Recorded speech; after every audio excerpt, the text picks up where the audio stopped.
Brought you by NBC bearing, ಭಾರತದ ಮೊದಲ bearing ತಯಾರಕರು. ಧರ್ಮಸ್ಥಳ ಕೇಸ್ನಲ್ಲಿ ಮಹತ್ವದ ಬೆಳವಣಿಗೆ. ಎಂದು ಚಿನ್ನಯ್ಯ ಹೇಳಿಕೆ ದಾಖಲು ಸಾಧ್ಯತೆ. ಬುರುಡೆ ಸತ್ಯ ಬಾಯ್ಬಿಡ್ತಾನ ಮಾಸ್ಕ್ ಮ್ಯಾನ್.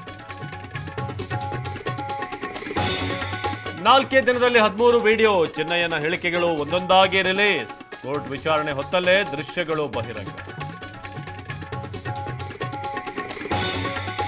ಜಾತಿ ಗಣತಿ ಮುಂದುವರಿಯುತ್ತಾ ನಿಲ್ಲುತ್ತಾ. ಮಧ್ಯಂತರ ತಡೆಯಾಜ್ಞೆ ಬಗ್ಗೆ ಇಂದು ಆದೇಶ. ಹೈಕೋರ್ಟ್ನತ್ತ ರಾಜ್ಯದ ಚಿತ್ತ. ತಣ್ಣಗಾದ್ರೂ ಕೆಲವರು, ಗರಂ ಕೆಲವರು. ಭಾನು ದಸರಾ ಉದ್ಘಾಟನೆಗೆ ಬಿಜೆಪಿಯಲ್ಲೇ ಭಿನ್ನರಾಗ. ಟೀಕೆಗೆ ಉತ್ತರಿಸಲ್ಲ ಎಂದ ಲೇಖಕಿ. ಜಿಎಸ್ಟಿ ಕಡಿತ ಬೆನ್ನಲ್ಲೇ ಕೇಂದ್ರ ರಾಜ್ಯ ಸರ್ಕಾರ ಸಮರ. ತೆರಿಗೆ ನಷ್ಟ ಎಂದ ಕಾಂಗ್ರೆಸ್. ಪಟಾಕಿ ಸಿಡಿಸಿ ಬಿಜೆಪಿ ಸಂಭ್ರಮ. Brought you by NBC bearing, ಭಾರತದ ಮೊದಲ ಬೇರಿಂಗ್ ತಯಾರಕರು.